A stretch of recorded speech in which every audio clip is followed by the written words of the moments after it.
You know that most of the English you learned in textbooks is basically useless in the real world? Seriously, if you walk up to an American and start dropping textbook phrases, they might look at you like you just time traveled from 1950. You don't want to sound like a robot. You want to sound real, right? So today we are tossing the textbooks straight in the trash. I'm going to give you 11 everyday real-life English phrases that locals actually use when they're just living their lives. And by the end of this, you're going to sound completely natural. If you really want to learn English through everyday conversations, you have to look at what people actually say when they are doing normal, everyday things. You know, stuff like cleaning the house, working from home, or just surviving the day. People don't talk like Shakespeare when they are doing their laundry. They use casual, simple, but highly specific phrases. And honestly, if your goal is to use advanced English vocabulary to sound like a native speaker, the secret isn't learning big, complicated words. The secret is learning exactly how we combine simple words in everyday life. So let's jump right into the first phrase to completely boost your fluency. The first phrase is a labor of love. Now, the word labor just means work. But when we say something is a labor of love, we mean it's a project or a task that is super hard, takes a ton of time, and honestly, you aren't doing it for money or for fame. You are doing it simply because you care. For example, maybe you have a friend who spent 3 days baking an incredibly complicated, multi-layer birthday cake from scratch for someone they care about. That is a labor of love. Or maybe you have a family member who knitted a huge, chunky blanket. Knitting takes forever, right? But they do it to give it to someone special. They did it as a labor of love. You can even use it for something like this right now. I put so much effort into creating these lessons for you, finding the best phrases, and breaking them down. It takes a lot of time, but it is totally a labor of love because I genuinely love helping you guys reach your goals. The second phrase you need in your daily vocabulary is to dread something. Honestly, this is such a relatable millennial and Gen Z vibe because there are so many things we just absolutely dread. To dread something means you are totally not looking forward to it. In fact, you are avoiding it at all costs because it gives you anxiety or it's just really annoying. Think about making a phone call to schedule a doctor's appointment. Why is that so hard? I don't know, but I always dread it. I will literally stare at my phone for 10 minutes dreading the call. But then, have you ever noticed that once you finally do the thing you were dreading, you feel amazing? Like a massive weight has been lifted off your shoulders. I feel the exact same way about doing household chores, especially changing the sheets on my bed. I hate stripping the bed and putting clean sheets back on. I always dread it. But then when it's done, I feel so good. So next time you have a task you really don't want to do, you can say, I am so dreading this. Moving on to the third phrase, which is thrifty. This is a really great word to practice your English pronunciation, specifically that tricky TH and R combination. Thrifty. Put your tongue between your teeth for the TH, blow out a little air, and pull it right back for the R. Thrifty. Being thrifty is a really positive trait, especially right now. It means you are smart with your money. You try to save where you can, and you like to repair things instead of just throwing them in the trash and buying new ones. Going to thrift stores to buy vintage clothes instead of fast fashion? That is being thrifty. Sewing a small hole in your favorite pair of sweatpants instead of buying a new pair? That is super thrifty. A lot of us are trying to be more thrifty these days by meal prepping our lunches instead of spending $20 on a salad or a sandwich every single day at work. If you plan your meals, you are being thrifty, and your bank account will definitely thank you. Our fourth phrase is a little specific but incredibly necessary for our modern lifestyle. The phrase is lumbar support. What does lumbar mean? It refers to your lower back. Let's be real, so many of us work from home now. We sit at desks all day staring at screens, or we are just hunched over our phones scrolling for hours. We live very sedentary lives, meaning we don't move around as much as we probably should. Because of that, everyone's back always hurts. So lumbar support is huge. If you are shopping for a new office chair, the biggest selling point is usually whether or not it has good lumbar support. Or maybe when you sleep, you need to put a pillow behind your lower back or between your knees for extra lumbar support. It helps your posture and keeps you from waking up feeling super stiff. So next time you are complaining about back pain with your friends, you can casually mention that you need a new chair with better lumbar support.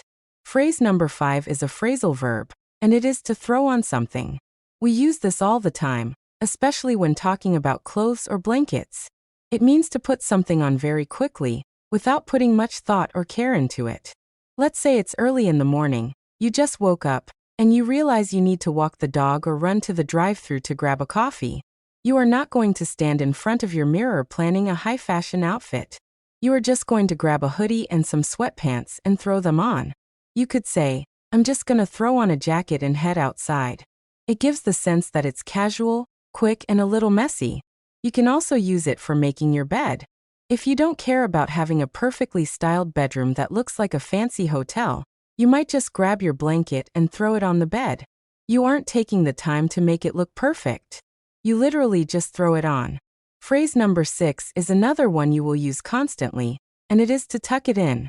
When you tuck something in, you are taking the edge of a piece of fabric and pushing it down into a space to secure it. The most common way you hear this is with clothes.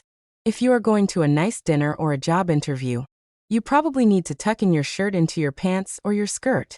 Or maybe you do that stylish little front tuck that everyone loves doing with oversized sweaters. You just tuck in the front. We also use this phrase a lot when making the bed. If you don't want your blankets falling off in the middle of the night, you have to tuck in the sheets under the mattress. You push the fabric down securely. You can even use this for people. If you have kids or younger siblings at night, you tuck them in. That means you pull the blankets up to their chin and make them feel cozy and secure before they go to sleep. The 7th phrase to boost your everyday fluency is to figure out something.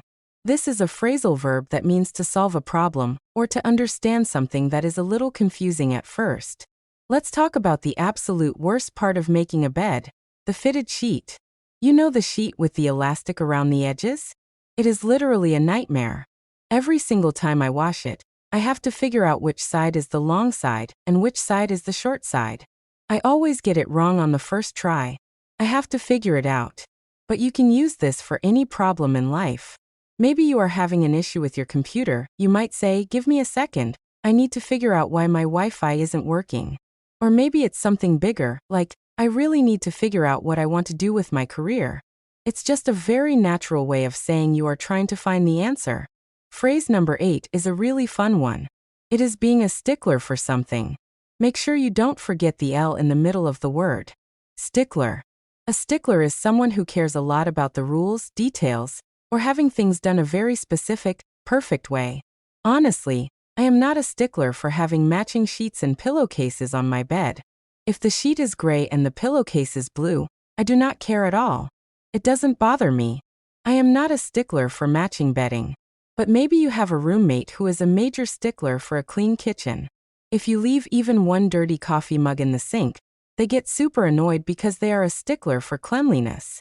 Or maybe at your job, your boss is a stickler for being on time. If you are 2 minutes late, they notice. What about you? Are there certain details in your life that you are a total stickler for? Our 9th phrase is another classic phrasal verb, and it is to put it off. To put something off means to delay it. To procrastinate. It goes hand in hand with dreading something.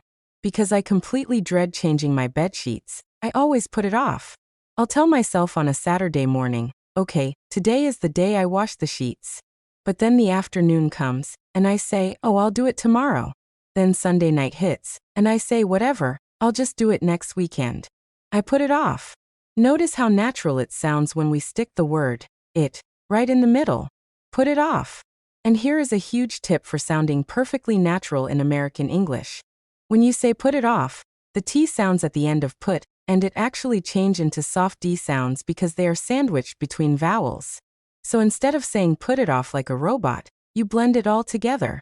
Put it off. Try saying that out loud. Put it off. I always put it off. Practicing those blended sounds is exactly how you start sounding totally natural. The 10th phrase is every now and then. This is just a much cooler, more natural way to say sometimes or occasionally. Going back to making the bed, I know some people wash their sheets every single week without fail. I am not one of those people. I change my sheets every now and then. Whenever I feel like it, or whenever they start looking a little messy. You can use every now and then for almost anything in your routine. That isn't a strict habit. For example, normally I drink coffee at home to save money and be thrifty. But every now and then, I will treat myself to an expensive iced matcha latte from the cafe down the street. It's not an everyday thing, just every now and then. And finally, our bonus phrase, number 11, is the word even. We use this word in tons of different ways, but right now we are talking about using it to mean fair, balanced, or level. Let's say you are sharing a bed with someone. You want to make sure the blankets are distributed evenly. You want an even amount of blanket on both sides. You do not want to wake up freezing because the other person stole all the covers. You want it to be even. Another great example is cutting a pizza. If you are sharing a pizza with a group of hungry friends, you better make sure those slices are even. If you cut one huge slice and one tiny slice, people are going to fight over the big one. You have to cut the pizza evenly so that everyone gets a fair amount. It just means everything is balanced and the same. You just learned 11 completely real, highly useful English phrases that you can start using today. Using phrases like these is what takes your English from textbook mode to real-life conversational mode. Practice them, speak them out loud, use the connected sounds we talked about, and don't be a stickler if you make a mistake every now and then. Making mistakes is exactly how we figure out how to improve. I know learning a language can feel like a labor of love, and sometimes you might dread studying and try to put it off, but I promise if you keep showing up, it becomes so much easier. Thank you so much for hanging out and learning with me today. If you enjoyed this video and want to keep upgrading your everyday English, please make sure to hit that like button and subscribe to the channel so you never miss a lesson. I absolutely love reading your comments, so drop one below using your favorite phrase from today's video. Keep practicing, stay awesome, and thank you for watching Learn English with Jennifer. I'll catch you in the next one.